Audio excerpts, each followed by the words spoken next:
Hello, and welcome to the Over 50 Health and Wellness Podcast. I'm your host, Kevin English, founder of The Silver Edge. Our mission at The Silver Edge is to inspire men and women in their 50s, 60s, 70s, and beyond to live their strongest, healthiest, most fulfilling lives. In this podcast, we share stories of amazing individuals who are doing just that, to help motivate you to become the healthiest version of yourself, regardless of your age. And now, on to today's podcast.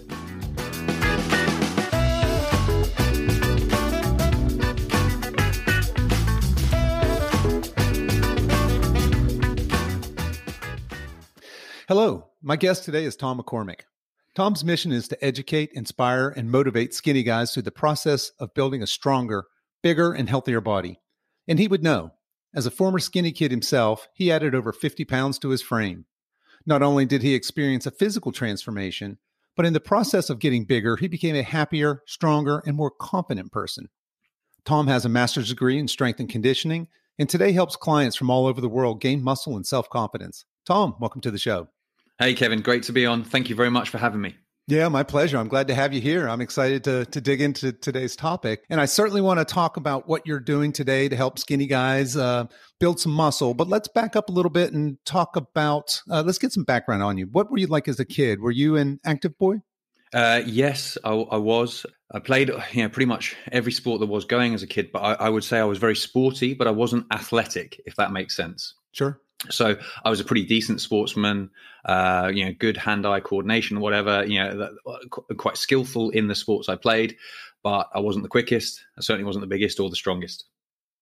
Yeah, right. So what were some of the sports that you played as a young man? Well, growing up, so I played football, but over here in the UK, so soccer. Football, so soccer in the winter along with rugby union, and which became my main sport. I played those from a young age. In the summer months, I played tennis, cricket, and then in between times, it was hockey and basketball at school, and that's kind of how the different sports flowed through. And I'd play any kind of sport I could when I was a kid. I absolutely loved it, and that was what I spent most of my time doing: kicking a ball or throwing a ball around in the back garden. And is it fair to say that you were a skinny kid during this time? Yeah, absolutely. Yes. I was the sort of archetypal ectomorph, if you want. I was, pretty tall, long limbs, quite a short torso, actually. My wife thinks it's hilarious that basically I'm like 6'3", but if I sit down next to someone, most people tower over me sitting down. But when I stand up, that's when the difference comes in. So my height's all in my legs, but yeah, my long, as my dad would call me, lanky, kind of skinny arms and legs, all over the place. And as a few coaches told me when I was playing rugby, I looked like I'd blow away in the wind if there was a strong gust of wind came through. No, I think I can relate as well. We were talking before the show that I also I certainly can relate as a skinny guy myself and have struggled to gain weight and put on muscle. So you said that your main sport was going to end up being rugby. Now you got pretty serious about your rugby. Is that right? Yeah, absolutely. I remember I started when I was 7. So playing under 8s, it's called mini rugby over here. And turning up and just absolutely loving it. Had no real indication that I was going to enjoy it before. My parents only sent me there because the school that I ended up getting into, you could get a place if you were a good sportsman, and they were a rugby school. So my parents realized, look, we didn't live in the area, but it's a school they want me to go to. You need to be good at rugby. So I started early, and I played it all the way through school. I ended up playing international age group level, under 19, under 21. They have age group World Cups back then. I played in a couple of World Cups. And I was signed professionally when I left school. All I ever heard was, "You're good, you're just too small," which was okay when, in the lower levels, you can get by just being good. But as you reach higher levels, frankly, everyone's good. But, then everyone's good and a physical specimen. And that's when I really came up against a bit of a plateau. I couldn't just outskill them and outperform on the pitch through game knowledge and skill. Physical capacities let me down at that point. Gotcha. So I don't know a whole lot about rugby, but it does seem to be, little I know, it's a pretty physical sport, right? Yes. So there's not really a position or a place for smaller skilled player the way there would be in some other sports, right? Where you might be able to get away without that big physical presence on the field. It sounds like to me, when you get into that kind of elite levels, those guys are all skilled, obviously, but they're also all big, right? Yeah, by and large. I mean, you obviously, I suppose there's exceptions that prove the rule. But if you think a little bit maybe about the NFL, again, I'm not an expert on that, but I enjoy watching it. But to some extent, you can be different shape and sizes based on your role. So there's guys that are maybe not that quick, but they're huge. And so in rugby, you have guys that they're sort of little dump trucks, but they don't get around that quickly. But more and more as professionalism has kicked in. Bear in mind, this is a sport that only went professional in sort of like 1996, I believe. The athleticism and strength and conditioning has gone through the roof. So whereas back when I was growing up, you could be maybe a little bit fat, but a good player, or very, very quick, but not that big. That's kind of getting drummed out of the game now. And, if you look at them, they're all huge guys pretty much now. And sadly, in a position that I played, I needed to be really big to succeed in that position. And now I would probably be undersized for a position that was not necessarily considered size was the key element in that. So that's kind of how far out of my depth I was physically. So you mentioned that you played all the way to pretty much a professional level. Were you in college when you were playing, or? No, so yes and no, I suppose. When it's a little different here in terms of US sports. The college or university system is a decent standard, but not kind of the semi-pro type status it is out there. So I left school and went straight to a premiership club, professional, but like in the academy. So up until the age of 21, you're in the academy setup, and then after that, you kind of, if you make it, you transition up into the full squad.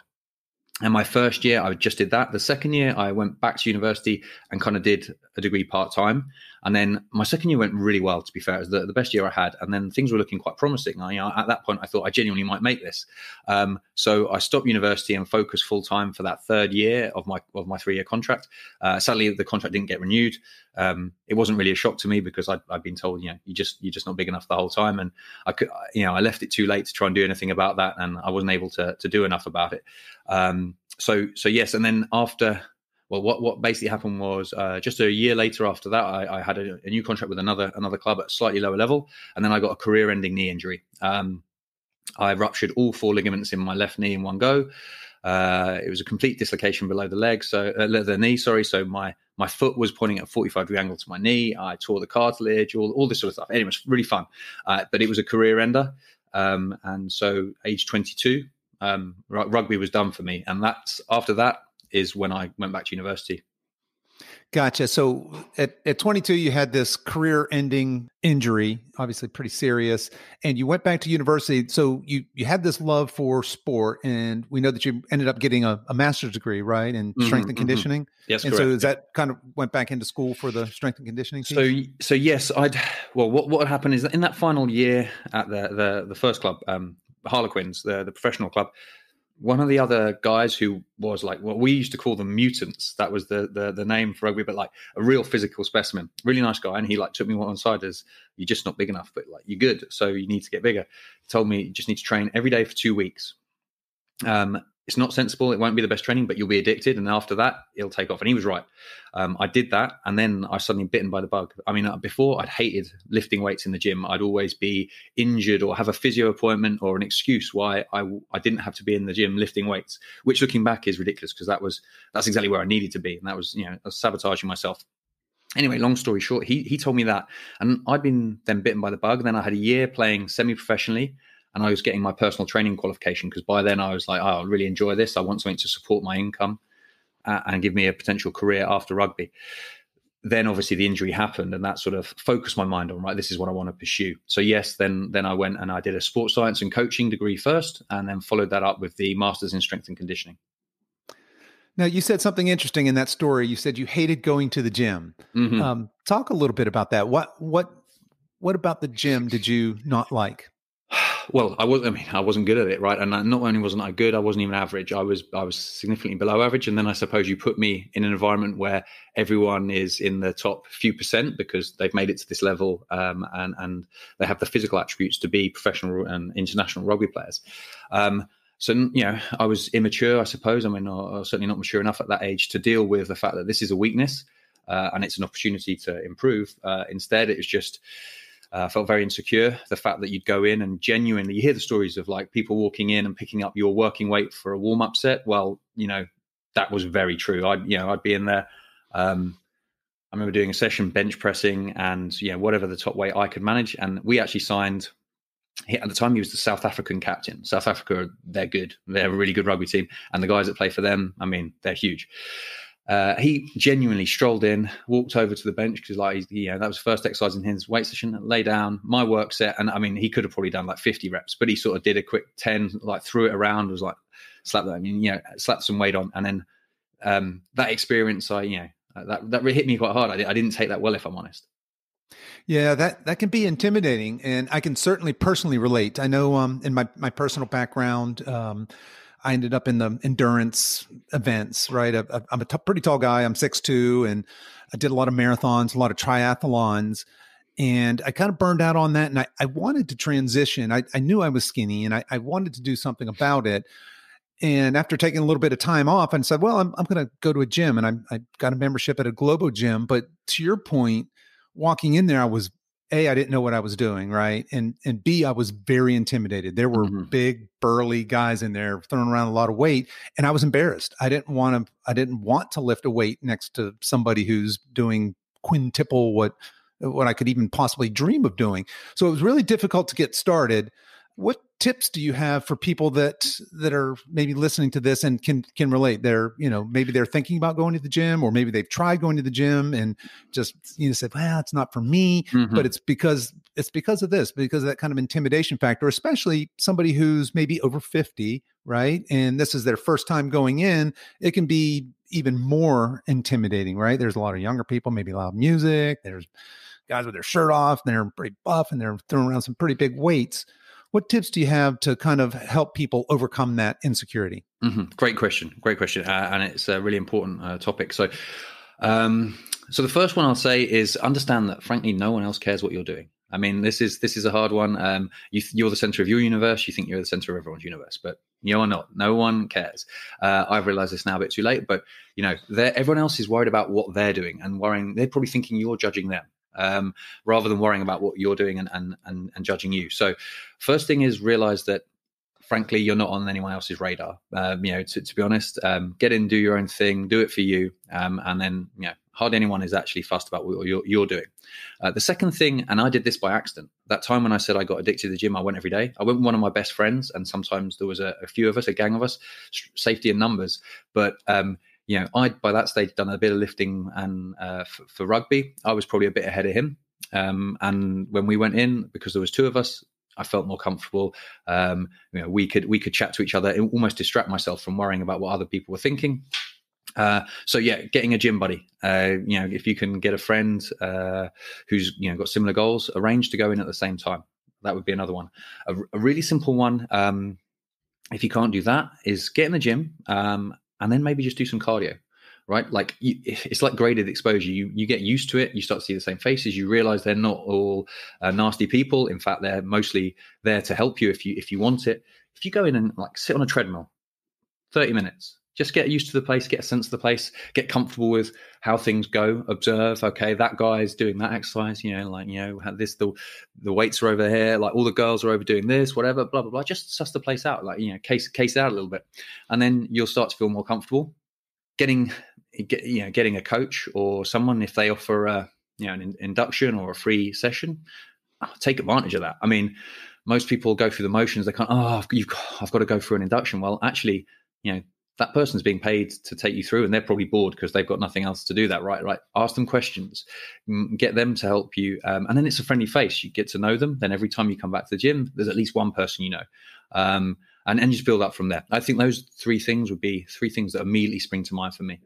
Yeah, and that sounds like some great advice, and certainly getting in there, getting comfortable. I love the idea of taking a buddy. Certainly I ended up in that, my brother ended up going with me, and that helps a huge amount, right? Because then you got somebody there to share that experience with. Getting a coach, or even just that, like you said, that most gyms have an introductory session, taking advantage of that and at least get acquainted with some of the machines and weights and whatnot. Let's talk a little bit about, let's go back to talking about skinny guys. So we hear the term hard gainer thrown around a lot. And a hard gainer is somebody who's obviously has a hard time gaining weight. What is a hard gainer, and why is it hard for a lot of skinny guys to gain weight? And specifically when we say gain weight, what we mean is build muscle, right? We're not talking about adding fat. Clearly. Yeah. But what's a hard gainer, and why? Why are there hard gainers? Okay, so first of all, I'd say there are hard gainers. So there's no doubt there's some people that respond better to training than others. But then I'd also classify this as true hard gainers, and then there's behavioral hard gainers. Okay, and I'd say I'm a true hard gainer, but I was also a behavioral hard gainer. So I wasn't giving myself a chance. So, building muscle, there's a few prerequisites. You're going to need a calorie surplus. You're going to need to place tension through muscle by resistance training, so lifting weights, and then you're going to need to progressively overload yourself through that training. So essentially, your training needs to be hard to stimulate muscle growth, and it needs to get harder over time. We'll maybe get into that a little bit later. That isn't just adding weight to the bar, but there's those few concepts, and then consistency. So there's plenty of people, they don't eat a surplus, or they don't do it consistently. They maybe eat loads one meal or even one day, and then the next day they're back in a deficit. Now, building muscles, an expensive process for your body. It doesn't really make sense from a survival standpoint for you to carry around, extra muscle mass over and above, a standard point.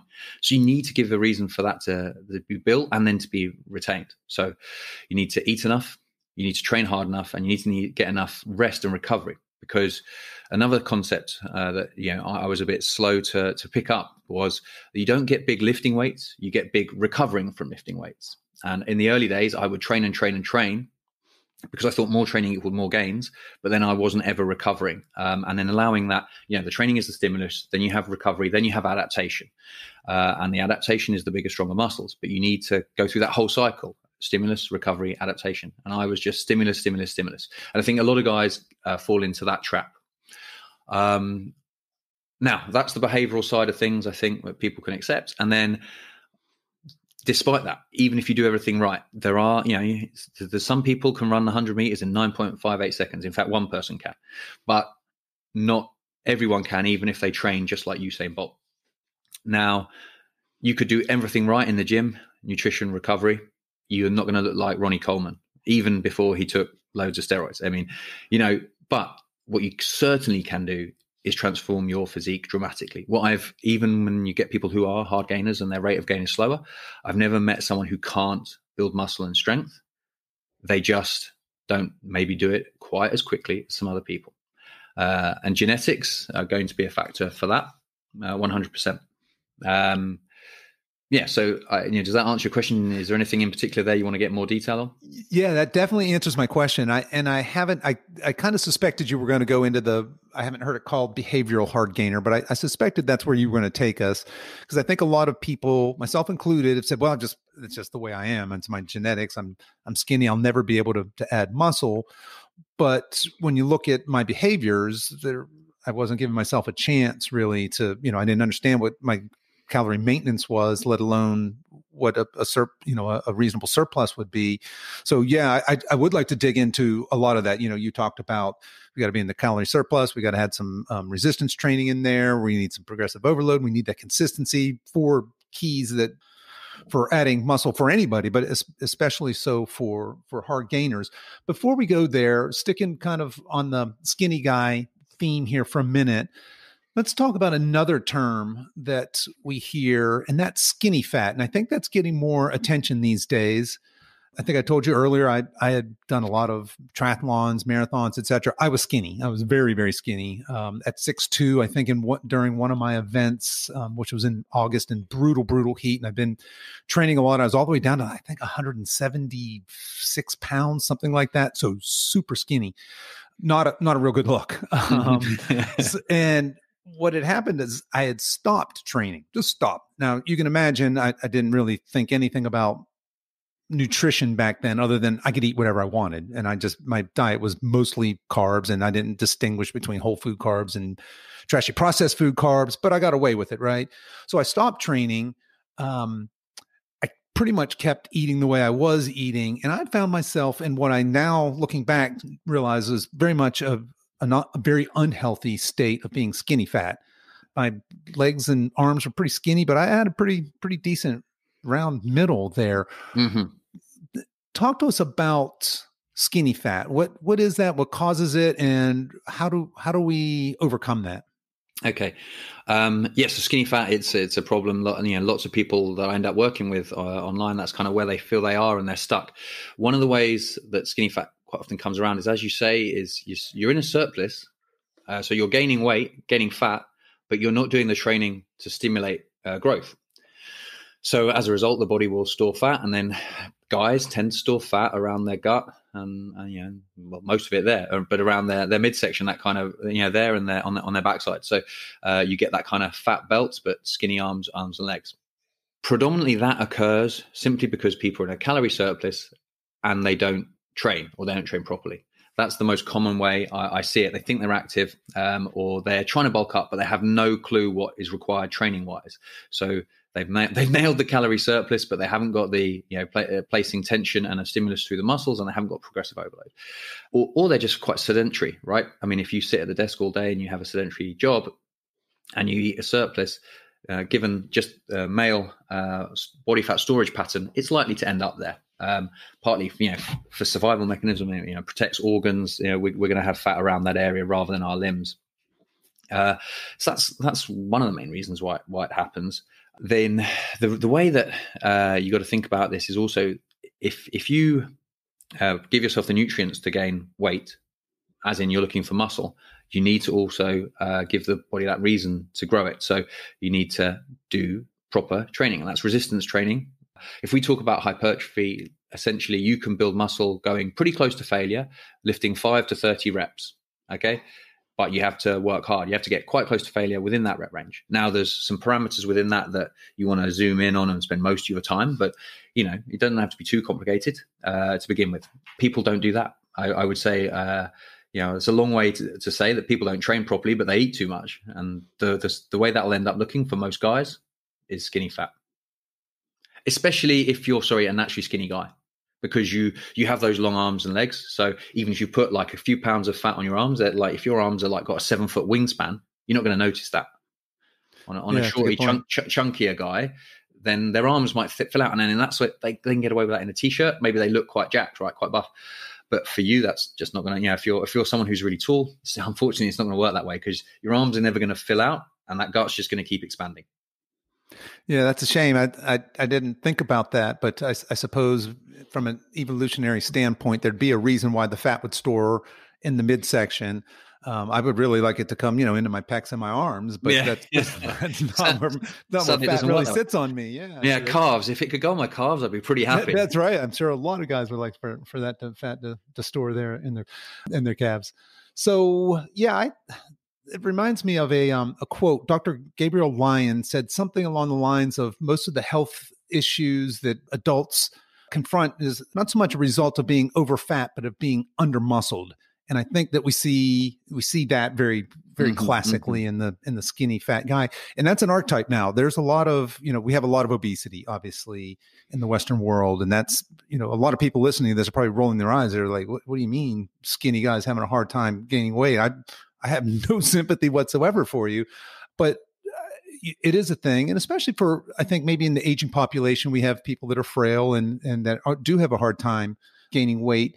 Let's talk a little bit about, you had mentioned that there's calorie surplus, there's the training and the progressive overload and the consistency. Let's talk a little bit about that nutrition piece. Mm-hmm. What does nutrition look like for somebody who's trying to, and we had mentioned already, we're not really, when we say gain weight, what we really mean is gain lean muscle mass. Yes. What's the secret in eating to put on muscle, but not fat? Okay.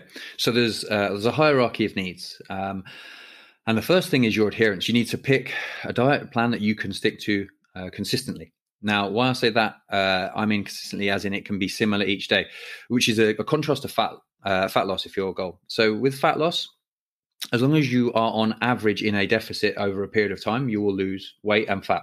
So just to illustrate what that means is, like, say Monday to Friday, you're in a deficit, you have a bit of a blowout on a Saturday, and then Sunday you're back on plan. And across the course of the week, you're in a deficit overall, but you had that high day where you were over. But so ate into your overall weekly deficit a little bit, but you're still in a deficit. You'll lose weight. Now with muscle, there's only so much muscle you can build on a given day. So if you fluctuate and say 5 days a week you're in that surplus, but 2 days you're in a deficit, those are 2 days of missed opportunity. You can't overeat on the other days and make up for that. Whereas you can overeat on a fat loss plan and then undereat on other days, and you kind of end up in the same place. It doesn't work the same way with muscle gain. Like every day where you don't eat enough is a missed opportunity. So I think understanding that, it's one of the reasons it's hard, because it's not something you can just do 80%, or you can, but you'll only get some of the results. If you want to get really good results, you need to be on it day in, day out, and that's a challenge, that level of consistency. So first of all is to understand that. Then the next most important thing is energy balance, which is a surplus. So you need to, and just for anyone who's not sure, because this is the thing I get sometimes, is people are like, oh, Tom, I've been in a surplus for the last 6 weeks, but I haven't gained any weight. Well, that's not a surplus. A definition of a surplus is that you are gaining weight. You are consuming more calories than you burn on a daily basis. So the second rung of the ladder, or second most important piece, once you've got something you can adhere to consistently, is that you are in a calorie surplus. After that, it's macronutrients. So proteins, carbs, fats. The most important of those is protein, in as much as if you don't consume enough protein, you will be struggling to gain weight. And especially for your audience, as you get older, you have a thing called anabolic resistance, which is that you cause less muscle protein synthesis for a given amount of protein. So a 20-year-old maybe has 30 grams of protein, and it spikes muscle protein synthesis, which is the growth of new tissue, up really high. 70-year-old does that. They don't get that same response on a gram by gram basis. Anyway, so you need enough protein. And now, as a rule of thumb, a gram per pound of body weight is a really nice, easy way to go. Like there's research saying a little bit more, a bit less. If you go there, you're not far wrong. I think you can be confident you've got enough. And after that, it's getting enough fat to support optimal hormonal function. Okay. Now, that doesn't mean more fat is better. So you can't supercharge your hormones by eating tons of fat. So guys that do keto and bulk on the basis that they think like, oh, this fat's going to make put my testosterone through the roof. Sadly, past a certain threshold, it doesn't do more. And if we said about half, hang on a minute, let me do the maths. I'm doing a conversion for you here, but it's like about a gram per kilo of body weight. So about half a gram per pound, that would come out. It's like 0.45, that would actually be thinking it through. But anyway, that would be about right for fats, and then fill in the rest through carbs. So just the important thing for people to know there is that fats are 9 calories per gram. Proteins and carbs are 4 calories per gram. So if people are trying to map this out, how that would be. From a practical standpoint, people then are always like, well, how many calories do I need? Honestly, I don't know. I can give you a good ballpark. A really simple way to establish your maintenance calories or guesstimate your maintenance calories is times your body weight in pounds by 15. That's probably about maintenance.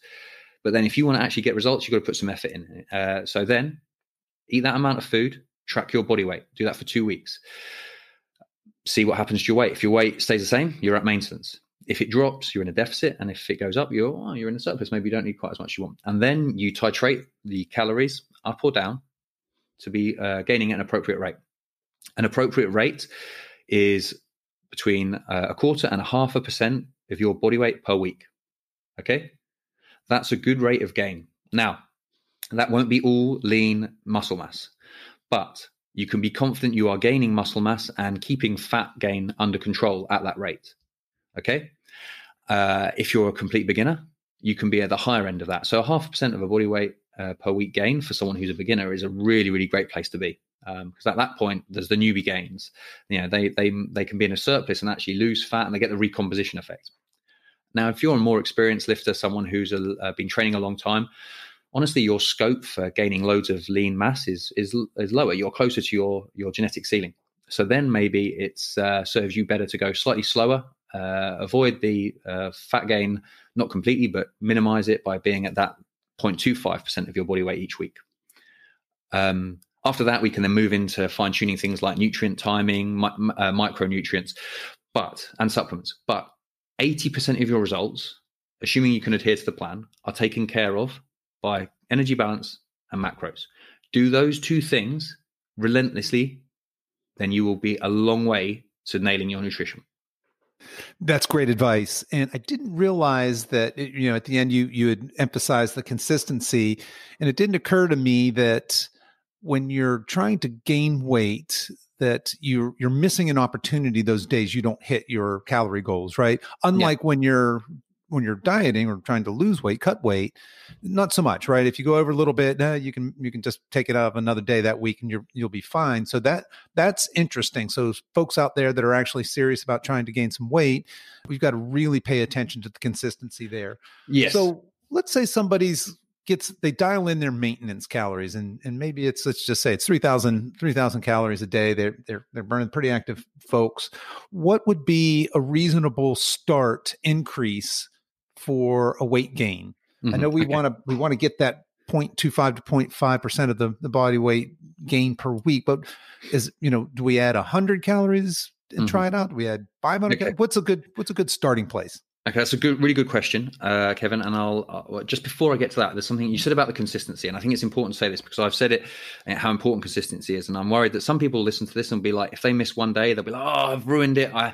There goes my gains." Exactly, there goes my gains. Like this isn't worth it. I should just give up. All right, look, no one's perfect. Don't strive for perfection, strive for progress. So whilst consistency is important, I think it's a key that you're aware of that, and you don't sort of blow things off thinking, "Oh, I'll make it up another day." Also, don't beat yourself up. Like I don't nail it day in, day out. Some days I don't even, I don't feel like training. Like we're all human. Life gets in the way. Just know that you need to be on it more often than not to make progress. So getting to your question about establishing a surplus, I suppose we can reverse engineer this, okay, mathematically to some extent. If I tell you that to gain a pound a week is basically a 500 calorie surplus per day, okay? Now, that's not 100% correct for everyone. It's a very rough estimate, but it holds pretty true. Place to start, right? Yeah. Okay, so you then calculate that. If you're 200 pounds and you want to gain a pound a week, a 500 calorie surplus is about right. So if you establish your maintenance and then put yourself 500 calories above that, you can find that you're probably gaining around about a pound a week. If you only wanted to gain at the lower end of that, say you're a 200-pound guy, someone like yourself who's around 200 pounds, but been training, has a good training age, maybe I can't gain at the faster end. I want to be at the lower end. I want to get 0.25% of my body weight a week, so half a pound. Okay, a 250 calorie surplus is going to get me about there. So that would be the way I think about it. You can map that out. And if you know that, so like a 500 calorie surplus per day or 3,500 calories across the week is going to net you about a pound on average. You just know, okay, plug in your numbers, and then you can divide that to map out, okay, for me, that means 300 calories, whatever, to be at an appropriate rate of gain. And I think it's important to chase that appropriate rate of gain because some people try and get on the dreamer bulk and they're like, I want to get massive overnight. And I made this mistake myself when I was younger. I want to be 10 kilos heavier. I'm going to be there in 10 weeks, which is like 22 pounds. You can't gain 2.2 pounds a week of purely lean muscle. Like there's going to be quite a lot of fat with that. So I think it's sensible to have that rate of gain in mind, and you can pretty simply reverse engineer that. Then, much like I said, in establishing your maintenance, do it consistently, track your weight, see what's happening. If your body weight's not moving quickly enough to have you in that rate, you increase a bit more. And at that point, you can again you can mathematically work it out. Like I wanted a half a pound this week. I only got 0.3. Okay, I'm going to need about this much more. But then, again, like you can try and hit the nail on the head immediately, or you can say, okay, I'm just going to give myself 150 calories extra a day to see what happens. And then, the body's in a constant state of flux. So it's important also to know what your surplus is now is not your surplus forever. That's another thing. People are like, oh, I made great gains eating 2,600 calories doing this. And then they're not getting any bigger. But it takes more calories to sustain a bigger body than it does now. So if you gain 20 pounds, your maintenance went up. So progressive overload applies in the gym, but it applies in the kitchen as well. If you want to go, your eating plan that takes you from 135 pounds to 160 pounds isn't going to be the same as the one that takes you from 160 to 200, much like your training program isn't going to be the same at that point. Does that make sense? It makes perfect sense. Actually, I was gonna mention that it's progressive overload for your calories, and I hadn't thought of it that way, but I've experienced that myself. Right? I have a pretty good handle on what my baseline is, I add those calories. I'll look for a couple of weeks. I'm like, all right, I'm doing pretty good. I'm getting a little bit of weight gain here. And then all of a sudden eating the exact same I kind of plateaued, kind of the same thing as if I were in the gym doing the same thing every day, right? And it didn't occur to me. I was like, well, what the heck's going on here? So I throw on a couple hundred more calories, and lo and behold, I start gaining again. And then a few weeks later, I kind of plateau, and it is a moving target. And I hadn't thought about that, but you're right. As I'm putting on weight, and especially hopefully some of that is lean muscle mass, and that's metabolically expensive, and my base is actually rising as well. So that's a good way of putting it. Progressive overload for your diet and for your calories as you're trying to gain weight, right? Yeah. I think that's a key one, and one that's so often overlooked. And it's, when you say it, it seems really simple, but it's one of those one doesn't necessarily occur to people immediately. Again, a couple of things to follow up on that. So, like you say, you've had that experience yourself. I mean, that isn't necessarily just because you gain weight. I mean, if your activity levels change, that could happen. So, you've got to be outcome based with your decision making. This is my goal. Define what your goal is, and then am I moving towards that at the appropriate rate that we've outlined earlier? If not, something needs to change. People seem to think that there's this magic number. I do that, and then that will get me there. That isn't how it works. Progress is never linear, especially if in anything you really want to achieve. So I think you've got to take ownership of it. Okay, this is, in the podcast like this or articles, these are the parameters I need to be gaining at roughly this amount per week, and this is how I make the adjustments to achieve that. If I'm not, I know what the decision-making framework is, but it's a pretty simple flow chart to work your way through, right? Like, am I gaining at desired rate? No. Eat more, and then readjust and just keep iterating that process. The other thing to think is if your training program is good, you're going to be doing more over time. You're going to be doing more volume. So the energy expenditure of a session is also going to increase. So not only is your daily energy expenditure up because you're bigger, but now you're lifting more weights for more reps, maybe for more sets. And it doesn't mean that you suddenly can afford an extra 1,000 calories, but that is going to happen. So when people, if they use volume progression as a driver of their workouts, like if they're adding sets, thinking that, week 6 of this program, my calorie intake might be very different than week 1, just because I'm doing that much more work per session. Yeah, that makes sense. That makes a lot of sense, right? I think the body also likes to find stasis as well. And there's a lot of things there to play. Your body's getting bigger, you are getting stronger, and therefore hopefully you're applying that strength, and your progressive overload in the gym or whatever your particular activity is getting more intense. And so all of that factors in together. So it is, like you said, it's kind of that flow chart, just keep moving these things around. Yes. Quickly to interrupt, sorry there. I think there's another point that, again, I didn't cover this when we talked about why are people hard gainers, but here's an example. When people are dieting down to get really, really lean and they get really lethargic and they've got no energy, and their body's protective mechanism, okay? So it reduces energy expenditure.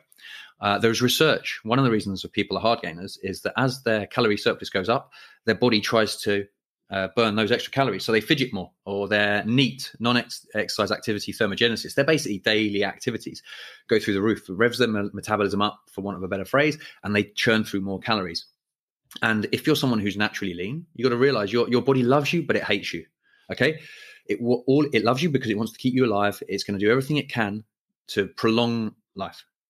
It doesn't care. It hates you because it doesn't care that your goal is to get jacked and lean. Right. It's gonna almost work against you. It's going to have adaptive resistance in certain instances where it's going to stop making the adaptations to a given training program. But also, it's going to be like, hang on, these calories are coming in. This guy doesn't want to gain fat and too much weight and have to carry that around. That's not good for survival. He's basically, we're making him slower now.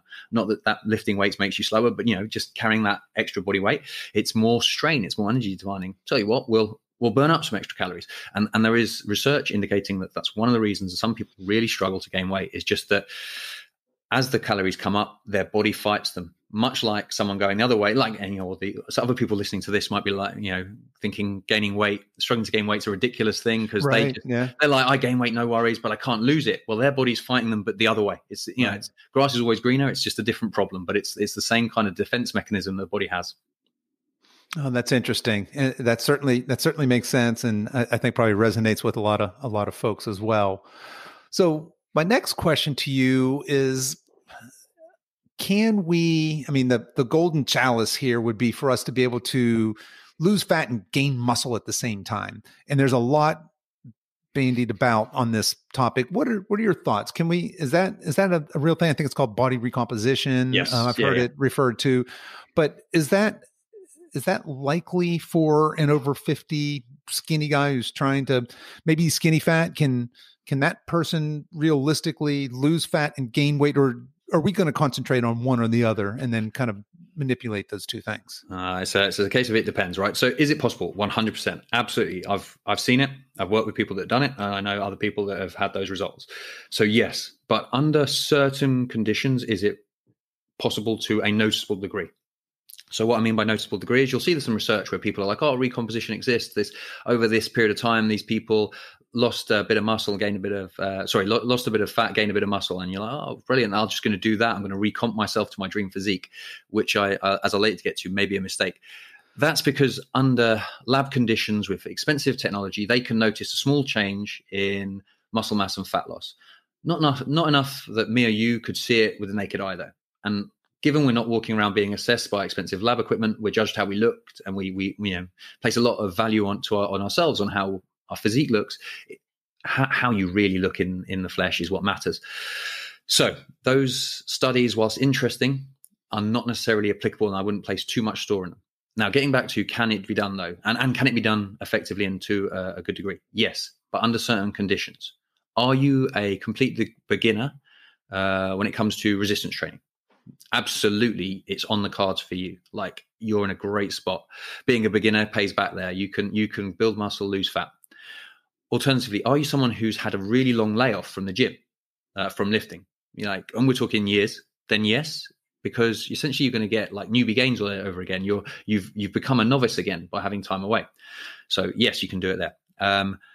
The other one is if someone, maybe they've been training, hasn't been optimal, and we optimize their training, but also their diet used to be crap, and we really nail the diet, then you can get it as well. But it's a short period of time, right? We're talking 6 to 12 weeks, I would say, that in my experience, absolutely can happen then. And then, the fourth one is if you're, using performance enhancing drugs, then those guys, they can build muscle and lose fat. That's what those drugs are designed for. That's the reason why top level bodybuilders use them. Outside of those 4 conditions, I think it's a fool's errand. So it sounds like other than maybe the complete beginner who's going to see those newbie gains and have a kind of a fun time there getting started, for most of us, then we're going to work on building muscle, and then maybe at some point we'll switch our focus and we'll work on losing fat. So that brings me to, that's a great segue into my next question is, when does somebody who's a skinny guy, let's just say we've put some muscle on this person, but his six pack's gone, right? And he, aesthetically like that look. At what point do we say, okay, we're done with this bulk and it's time for us to do a cut and what are your thoughts on kind of going back and forth between sort of this bulking phase, this calorie surplus, and then moving into a calorie deficit to kind of reduce, kind of hopefully hang on to that, most of that muscle, but get rid of a little bit of that fat that's come along the way? Yeah. Well, that cyclical approach between bulking and cutting, I think, is the way to build the physique that most people are aspiring to. Okay. You have to take that slightly longer term view, delay instant gratification. If you're someone who's always been lean and had a six pack, it's going to be hard for you to see that soften a little bit, understandably. But if you want to be much, much bigger and also lean, you have to give yourself a chance to do that. So you have to accept short term. You may say goodbye to your abs a little bit, but that will facilitate the potential for you to build the muscle. And then the good news is it's much, much quicker to lose fat than it is to build muscle. A mini cut, you can get back in shape and be leaner. If you don't do it, if you try and do that recomposition, past those, a few conditions I mentioned earlier, most people end up getting all the fatigue from training, but none of the results. Or they do what I call gaintaining. So they are basically eating at maintenance, training super hard, getting all the fatigue, getting all the downside, but none of the benefit. It literally becomes an exercise in fatiguing yourself. Gaintaining, huh? Gaintaining. Yeah, that's a rough one. So the thing I think to think of, people think of recomposition in like a 24-hour window. I want to gain muscle and lose fat today, and I'll just do that every day, and then eventually, in like 12 weeks, I'll be in great shape. It doesn't work. The body needs a robust signal to shift it up or down, right? You need a decent deficit to notice fat loss and a decent surplus and hard training to stimulate growth. Like you said earlier, homeostasis, the body will have a settling point. It'll be quite comfy there. You need to give it a pretty big nudge to shift it either way. And then what I say to people is like, okay, you want to do that in 24 hours. What about if we map this out in 24 weeks? So rather than thinking, the first 12 hours of my day, I'm anabolic, the second 12 hours, I'm in a deficit, we might put, I wouldn't necessarily do it 12 and 12, but if you have a dedicated muscle building phase, you can actually pack on some muscle, and then a cutting phase follows it up. Then you get to, so you've built your body, then you reveal your body. Okay. Now, the other thing, the missing piece of the puzzle here, right? I'll paint this picture and you can tell me if it seems familiar to you, is I've bulked up. I've actually put some size on. I feel pretty good. I've got some fat. That's cool. Now I'm excited, though, to trim down, get lean, and cut and showcase my physique. You transition straight from bulking to cutting, and all that seems to happen is you lose all that hard-earned muscle. Those final few pounds you gained towards, say you did like 12 weeks worth of bulking up, those last 4 weeks, a couple of pounds you gained, they just seem to disappear overnight. And you cut down and you're like, I'm about as lean and about the same size, like not too dissimilar, right? I know I had that happen lots of times. I don't know if you've experienced something similar. Absolutely. Yeah. I can relate. Yeah. So I can't have credit this. The person who pointed this out was a guy called Mike Israel. I remember being at a seminar of him and he talked about it. But a maintenance phase, or I call it a solidification phase because maintenance is boring, right? Like a solidification phase or a strength phase at the end of a bulk, so that your body owns that weight. It becomes the new normal. If you gain 10 pounds across 20 weeks, you need your body to adjust to that new normal, create a new settling point, and own that weight. Otherwise, when you go into a surplus, like we said earlier, your body's going to go, brilliant. Like he's not eating so much. He doesn't need all this extra weight. We'll give that away. You stay a bit of time at that new weight, and then the body, it's not a set point, but it is a settling point. It'll fight a little bit harder to stay there and maintain that weight and that muscle. Then you go into deficit after that solidification phase. Then you cut, and then disproportionately, almost exclusively, you can lose fat. Like you really shouldn't be, unless you're going into a bodybuilding levels of leanness, you shouldn't be losing muscle mass as you diet to any noticeable amount. And then you just lose the fat, and that's the key to actually going, you know what? That was time well spent. I bulked up. I maintained it. I owned that weight. I sort of solidified at that weight. I cut down, and now I do look as lean as I was, but now noticeably bigger. Okay. And that missing piece of the puzzle has been honestly, a game changer for a lot of my clients. Putting that into them has been really, really important. And then we can talk if you want about how you program a maintenance phase and what's involved in that. But that's a vital part of the puzzle. Yeah, thanks for sharing that. That's something that I certainly haven't really considered. And I think a lot of people do kind of that yo-yo thing, that classic, I'm bulking. Hooray, I gained my 10 pounds, whatever that is, time to cut, without any thought to that maintenance phase, maybe in between. And to your point, your body just learning to own that weight. I think you put it. That's a great way of saying that. And then work on a cut where maybe we're more likely to lose the fat and hang on to some of that muscle. Yes. Yeah. Great stuff there. Let's switch a little bit and talk about, we talked a lot about food and calories, and because obviously that's very important for somebody who's trying to gain weight. You're going to have to be in a calorie surplus, and we've got some great tips there. Let's talk a little bit about about training. And you had mentioned specifically resistance training is the way to go for us to build muscle, when I'm not sure everybody that hears this is going to know exactly what you mean when you say resistance training. Because when we say, even if you say lifting weights or gym training, that can mean a lot of different things to different people. What do you recommend specifically for, I guess, older, skinnier guys looking to add lean muscle mass? What are those exercises that are the best bang for their buck? Okay, so I think this is an important thing is, sadly, this is, you need some skill to do this. Picking the best exercises for you as opposed to the one that everyone says you should do is a key thing. For thinking like tall guys particularly, some of us aren't built to squat, right? If you've got long thighs, like your femur is really long, and a short torso, like I described about myself earlier, your squat's going to look quite ugly, because when you squat, which is the king of all exercises, right? You have to do it to grow.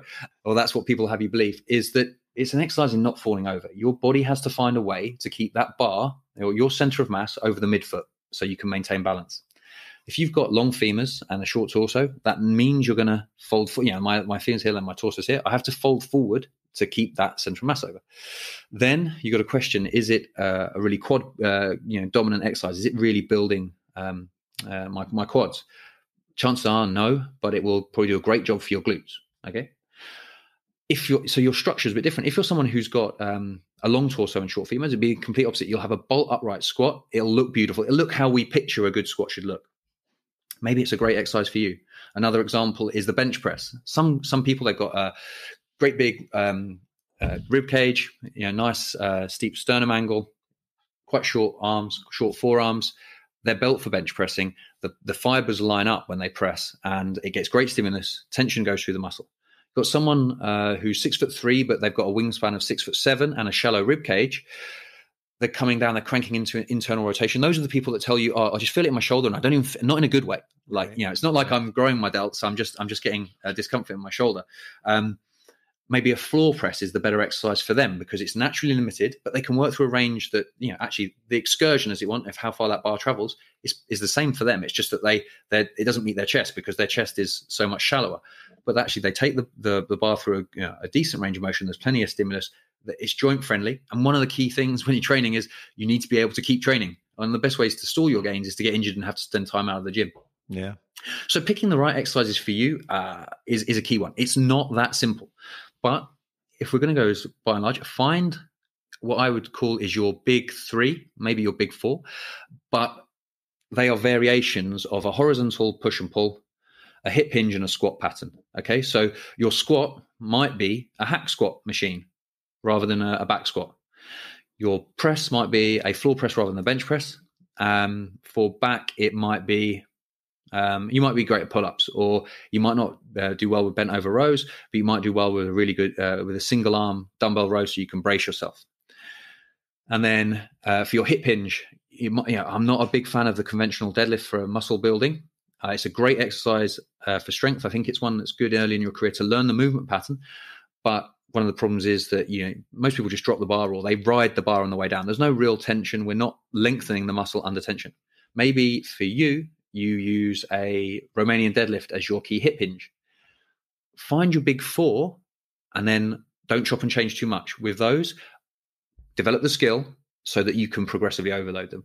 One of the mistakes I see people make is they change their exercise selection very frequently and they create the illusion of progress, because as you learn the skill for 4 weeks, you can add weight because you're just getting more skillful. But at that point, it's more of a neural adaptation, a skill basis. You're not taxing the muscle. If you want to build muscle, the muscle needs to be the limiting factor. So you need to that be what breaks down, not your skill. People do that. They put a new exercise in for 4 weeks. They make great progress. They think they're doing wonderfully. They switch exercise. Same thing happens again. But they haven't actually provided an overload to the muscle. They've just learned a skill for 4 weeks. They haven't mastered it. So pick your big lifts, master them, and then aim to improve your performance on those over time. Rather than chasing 1 rep maxes, I would chase volume targets would be a better bet, or rep maxes. Maybe you track your 6, your 10, and your 15 rep max on the core lifts. If those are going up over time, it's a pretty good indicator. Yeah, I think a lot of people can relate to the just hopping from program to program. And certainly early on, I was very guilty of that. I'd read in a magazine somewhere, see online this, hey, you get this summer beach body and in the 16-week program, I'm all right. And I get halfway through that and I'd see another program. Hey, get this V taper in no time. And oh yeah, I want that.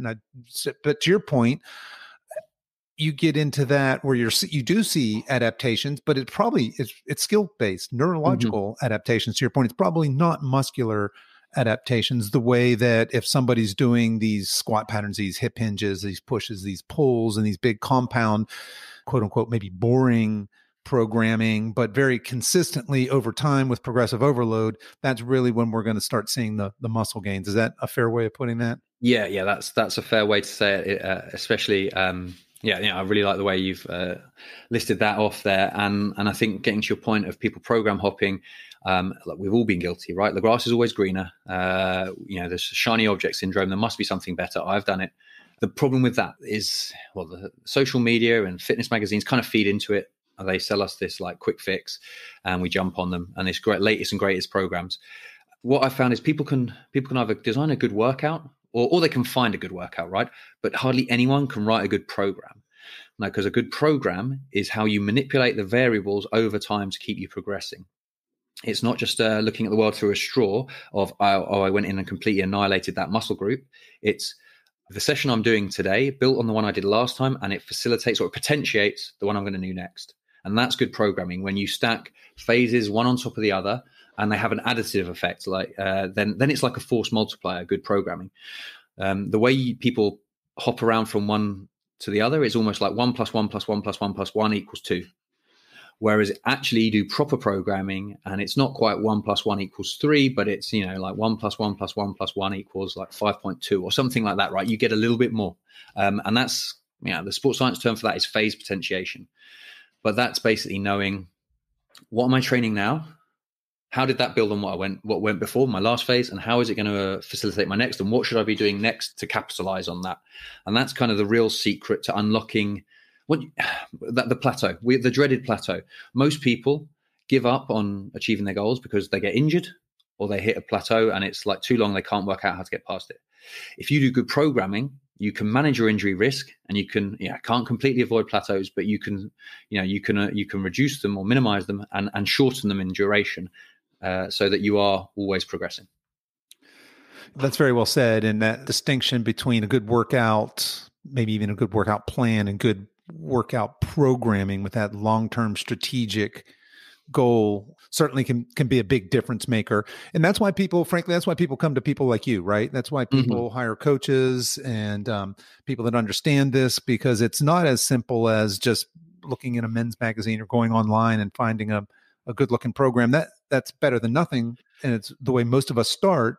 But taking it to kind of the next level, getting engaged with somebody who knows this and can communicate it back to you and hold you accountable, and all the other things that coaches are responsible for, can be critical in that long-term success of reaching your goals. I think that's a fair way of putting that.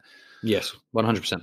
So let's see, as we're kind of wrapping up here, let's talk a little bit, because we've touched on it a bunch, but let's pull apart a little bit more on progressive overload and the importance there in building muscle. I think it's fairly obvious, but it probably is worth spending just a minute talking about progressive overload, specifically what it is.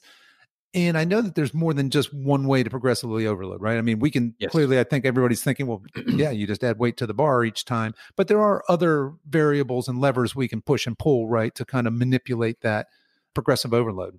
Yes, you're right, and actually, it's one of the fatal mistakes people make that really shoot themselves in the foot, is just the load on the bar, progressive overload, which 100% is a valid form of progressive overload and the most obvious. But what happens often is people chase weight on the bar at the expense of things that drive hypertrophy, drive muscle gain, like training volume. So what the research indicates is that training volume has a dose-dependent relationship with muscle gain. So the more volume you do, the more you grow until you can't recover. You have a threshold. It's an inverted U, like most things in life.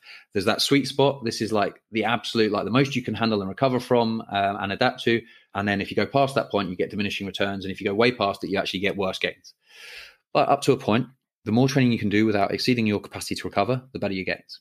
Now, if you just add weight to the bar, what happens often, say someone starts out doing 3 sets of 10, and then they get to a weight that they keep adding weight, but they can't keep adding weight and hitting 10. So they're then hitting 3 sets of 8. And then over time that becomes 3 sets of 6. And pretty soon they're doing 3 sets of 3. And they are using more weight. But if you look at volume as sets times reps times load, that's volume load, they're actually doing less. So they're doing like less muscle building stimulus in that respect. So that's one mistake people make with just tracing weight on the bar. So it's important to understand that there's mechanical tension and metabolic stress are the two key drivers of hypertrophy, of muscle gain. And mechanical tension is the tension the muscle senses through placing large load through it. And metabolic stress is like essentially like that burn you get from like high rep work. If you probably find that mechanical tension is driving, again, I'm going to pick a number, and this isn't like peer-reviewed scientific study, but like 75% of your muscle growth is going to come from mechanical tension. So you need to find ways to put more tension through muscle. Okay, Adding weight for the same reps or more reps is one way. So add weight. Do more reps at a given weight is another one. Adding sets is a way to progressively overload volume. So it's not in the true sense of just adding more weight, but it's increasing your volume. And as we said, more volume, assuming you can recover, equals more gains.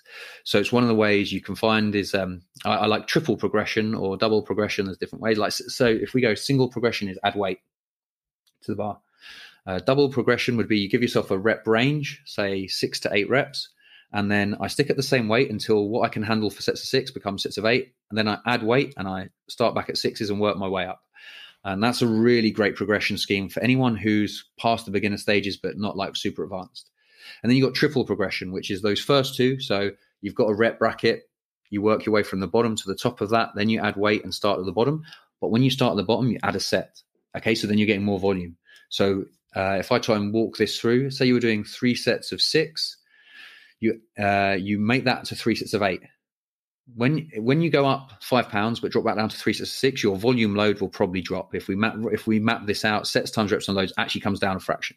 But if you make that 4 sets of 6, then actually your volume load is up, you're handling more weight, and then you build back up until you hit 4 sets of 8.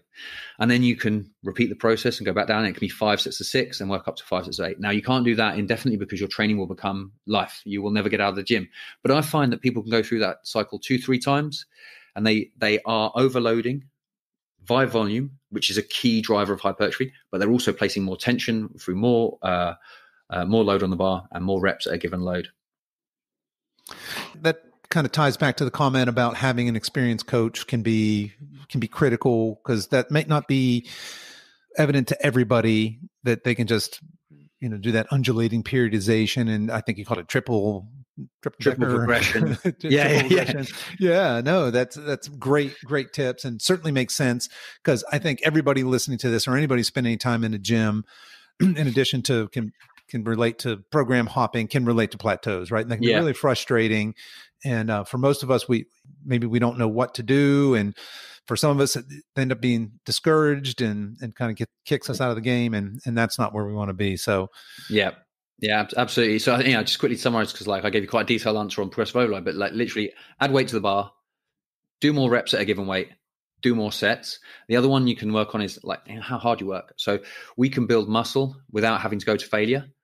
But the stimulus, and it's a stimulus fatigue kind of ratio, a relationship, like stimulus goes up the closer to failure you go, until you hit failure, and actually fatigue tends to go exponential at that point. So, but you can plan like week 1, I'm going to leave a few reps in the tank, feel my way into this program. Week 2, I'm going to go a bit closer to failure. Week 3, a little, and then week 4, I go full send. I go all the way to failure. Then I take a deload. Again, it's another way to overload, because the fact that you've gone to, you could keep the weight static, but your reps will go up because you're pushing closer to failure.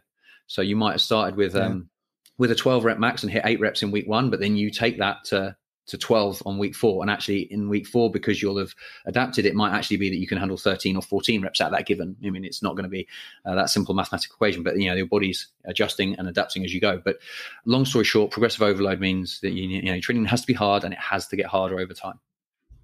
And that's an ongoing thing, right? I mean, we talked about that. The body wants its homeostasis, and if you go in and you do the same thing, your body's gonna say, "Oh, fine, we can deal with this," and there you won't see changes because there won't be a need for change, right?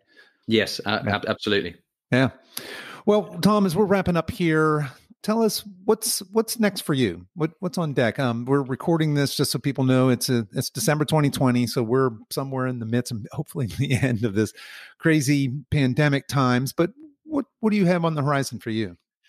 Well, yes. First of all, hopefully it's towards the end. Hopefully we're not in the middle of it. Yeah, that'll be right. Fingers crossed on that. So today actually is the first day back in the gym for me. We've been in lockdown here for a month. So back in the gym today, that was brilliant. Training clients again, and seeing people in person, fantastic. So that's the first thing. Next thing for me is launching my 21-week online group coaching challenge. I have a few friends that run fat loss challenges very successfully, but they're kind of 8 to 12 weeks, right? And that's great for fat loss. But there's nothing really out there for guys who want to build muscle and go through that whole gaining process, but then look good at the end of it. So, it's I believe 21 weeks provides them long enough to gain muscle and still have a mini cut at the end, so they look good at the end of the phase. I'm going to be opening that up on January the 1st, so that's the next big project work-wise for me. And then you can see over my shoulder, next year I hope to launch Muscle U, which is a Muscle University, that stands for, which is an educational resource for fitness enthusiasts, personal trainers. Basically, there's a whole curriculum mapping out the how, and the why, and the what, and everything of muscle building, and how you can apply this to yourself so that you can then go and write your programs and know how to make the changes. Yeah, that and coaching people. That's what's on the horizon for me. Yeah, that sounds great and exciting. So I love that you're going to launch a kind of a muscle building program on January 1st, because let's face it, that's when so many people make their New Year's resolutions, right? And it's kind of sad, because we all know as gym goers that we roll our eyes because January is a tough month in the gym, right? And especially in these kind of globo gym environments, they're going to be packed in January, and sadly, not so much by February, right? There's just a lot of attrition there. But getting people into that kind of a program and holding them accountable for 21 weeks, that's great. You got the Muscle U coming up, and I think that's fantastic as well. We'll be looking forward to seeing what happens there. You also run, you mentioned that your gym is opening back up, and that's fantastic. You get to be in person again with your clients, but you also do online training. Is that correct? That's correct. Yeah, I do. I think, well, you've had one of my clients on your show, Ray. Great guy. I do online coaching. It's one of the great things about technology is we can be on the other side of the world and we're chatting like this, but likewise I can coach and I can write programs and guide people through their journey. And so that's been fantastic. And yes, I enjoy that, and I'll be doing more of that. Obviously, personal training is limited by people's location and how close they are to me. But this means that for guys anywhere in the world want to learn how to build muscle and get the training and the diet advice to do that, I can help them. And so yes, I will definitely be doing that and enjoying doing that. Hopefully, plenty of that in 2021 as well. Fantastic. And we had mentioned Ray. I've had Ray Gallagher on the show before. You're right. He's a great guy, but he's all the way over on the West Coast of the United States, and you're in the UK. So just to that point, you can serve folks globally, right? And are you open for new clients? I am. Yeah. Currently I am. I have a few more spots. And then, like, as I said, my focus is going to shift in the new year to the 21 week challenge. So I hope to have everything, sort of fully, full stock of sort of one-to-one online clients at that point, and then I probably will have to close the doors to that because this 21-week challenge is going to take a lot of time. So I will be able to maintain and service those clients, but there's only so many I can have on at the same time. So yeah, I've got a few spots, but I mean, any online coach always has a few spots. Anyone tells you that they're not, they're lying. But yes, between that and my personally, I'm very, very busy, and I love getting on the podcast, chatting to people, interviewing people myself, and writing articles. So there's only so many hours in the day, so it's juggling all those balls. Yeah. So, and let people know you got a great website with a blog there with a lot of great information. To your point, in terms of getting information out there. So, Tom, how would you like people to connect with you? What's the best way? Well, as you said, my website, tommaccormick.com. McCormick's a bit of a tricky one to spell, so it's MacCormick. But yeah, tommaccormick.com, or at Instagram, which is at Tom MacCormick, same spelling, all one word that jammed together. Those are the two places you can find me on, and then anything else is linked from there. Gotcha. And I'll drop both of those into the show notes so folks can find you easily there. Well, Tom, thanks so much for taking the time, coming on the show and sharing all your wisdom with us. I had a blast. This is, as you can tell, near and dear to my heart personally. And so I really enjoyed going to school here, and I got some things to think about and take away from this. I'm sure other folks listening will have that same experience. So keep up the great work, and best of luck to you in all your future endeavors. Thank you, Kevin. It's been an absolute pleasure being on. I've really enjoyed myself. I hope there's loads of value there for people.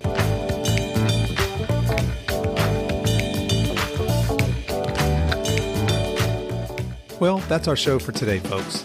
If you enjoyed today's episode, please tell your friends, and please consider subscribing and giving us a 5-star review.